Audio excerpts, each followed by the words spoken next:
Hola quinto año, vamos a trabajar un tema, esta semana, estas 2 semanas en realidad que nos quedan antes de las vacaciones de invierno, que es reactivo limitante. Es un tema que está ligado a lo último que explicamos, que es estequiometría. Quiero aprovechar para explicarlo ahora, ya que tienen fresquita la otra unidad, ¿sí? Aquellos que prestaron atención, así que les va a ser mucho más fácil entender este tema y estos ejercicios. Es un tema bien corto, por eso lo elegí para estas 2 semanas que quedan de clases. Vamos a verlo en estas 2 semanas y directamente al final de la semana que viene vamos a entregar algunas tareas de este tema y le vamos a dar un cierre. Luego de las vacaciones de invierno vamos a seguir ya con otros contenidos que ya no tienen nada que ver con estequiometría, así que por eso quería aprovechar, sí, que ya veníamos trabajando este tema para explicarles esta herramienta. Es un tema, sí, que tiene una gran parte de razonamiento, así que es la parte más complicada de entender. Así que primero voy a hablarles un poquito de lo teórico, de qué se trata este tema, y después vamos a ver un ejemplo para que puedan visualizar de qué va y cómo es que se hacen los problemas. Bien, reactivo limitante es un tema que quizás se encuentren también en los ingresos universitarios. Como les decía, no solo representa una operación o una cuenta, sino que también tengo que analizar o tengo que de alguna manera interpretar ese resultado que yo voy a obtener y en base a esa interpretación elaborar una respuesta teórica, ¿sí? Que es, quizás la parte más difícil de este tema. ¿A qué llamamos un reactivo limitante? Primero que nada tenemos que entender que los reactivos o un reactivo es una sustancia que yo utilizo al principio de una reacción química, es como un ingrediente, ¿sí? Es lo que está antes de la flecha y es lo que yo suelo combinar o lo que suelo utilizar para generar un producto nuevo, ¿sí? Una sustancia final. Primero que nada aclaramos esta idea, ¿sí? Esto del reactivo. El reactivo es lo que tengo al principio.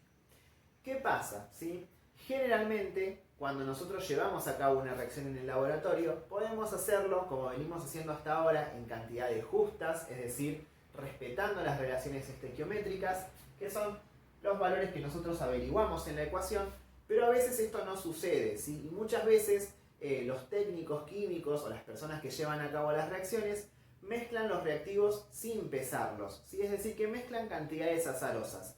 Cuando nosotros mezclamos cantidades al azar, ¿sí? Para realizar o para llevar a cabo una reacción química, corremos el riesgo de que uno de los reactivos no se use del todo, ¿sí? Sino que me sobre. Bien, en ese juego, ¿sí? De combinación de reactivos, en donde uno siempre me va a faltar y el otro me va a sobrar, es que vamos a tener los dos conceptos más importantes de este tema. Por un lado tenemos el reactivo limitante, que es el ingrediente o el reactivo con el cual yo me quedé corto, ¿sí? Lo usé todo, se me terminó y no tengo más. Y por el otro lado tengo el reactivo en exceso, que es el reactivo que yo puse en una cantidad mayor a la que debería haber usado y que me sobró, me quedó sin reaccionar en el sistema, ¿sí? Ustedes tienen que imaginar que yo tengo tuercas y tornillos, ¿sí? Por cada tornillo voy a usar una tuerca, pero si yo tengo 4 tornillos y tengo 5 tuercas, obviamente me va a sobrar una tuerca. Bueno, en este caso el tornillo sería el reactivo limitante porque me quedé sin tornillos y la tuerca, que me sobró una unidad, sería el reactivo en exceso.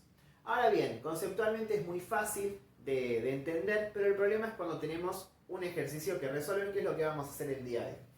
Vamos a suponer que tenemos la siguiente ecuación química. Yo ya la balanceé y averigüé las masas para poder centrarme principalmente en lo que es el ejercicio de reactivo limitante. Yo sé que tengo 2 moles de magnesio que reaccionan con 1 mol de oxígeno y se producen 2 moles de óxido de magnesio. Que es lo mismo que decir que uso 48 gramos de magnesio combinados con 32 gramos de oxígeno en cantidades justas y esas cantidades colocadas en el reactor me van a dar 80 gramos de óxido de magnesio.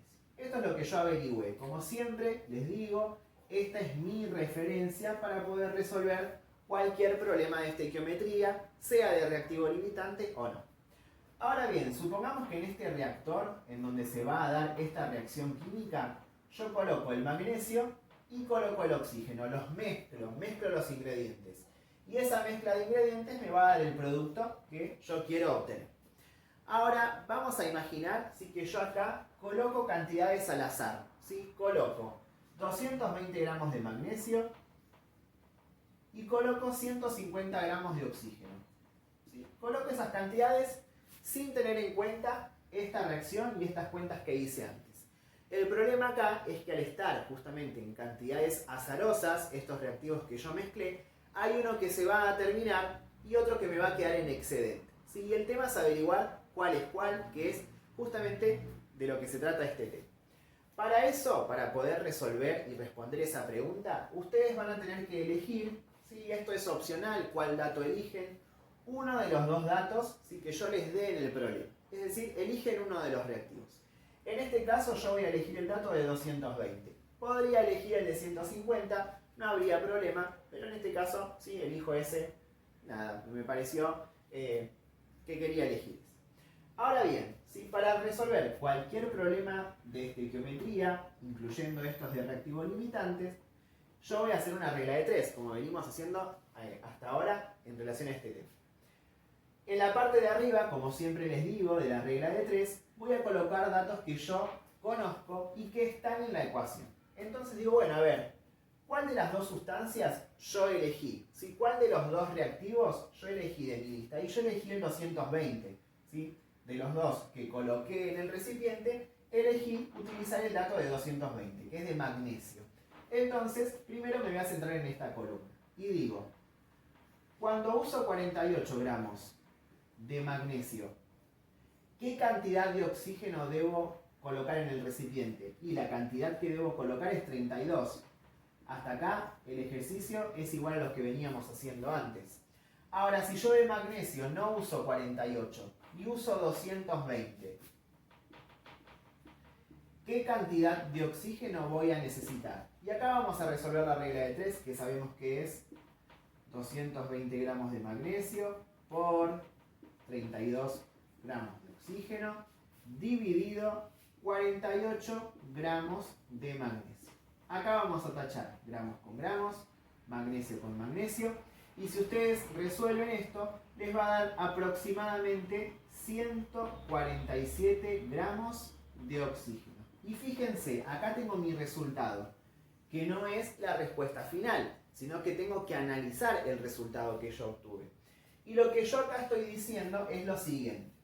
Si yo coloqué 220 gramos de magnesio, la cantidad de oxígeno que utilicé es de 147 gramos. Pero yo había utilizado 150. Entonces, si para estos 220 gramos de magnesio yo necesito 147 gramos de oxígeno, quiere decir que de estos 150 no usé el total. Porque justamente no necesito 150, necesito 147. Entonces, sí finalicé o terminé la cantidad de magnesio, pero la cantidad de oxígeno no la finalicé, porque de los 150 solo usé 147, lo que quiere decir que me quedan 3 gramos de oxígeno sin reaccionar, sin utilizar. Bueno, entonces en este caso vamos a decir que el oxígeno es el reactivo en exceso, porque me sobró.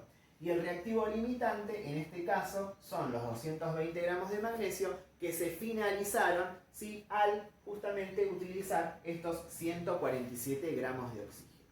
Entonces, fíjense que acá yo tuve dos partes en el problema. Primero que nada, de los datos que les doy de los reactivos, eligen uno de los dos.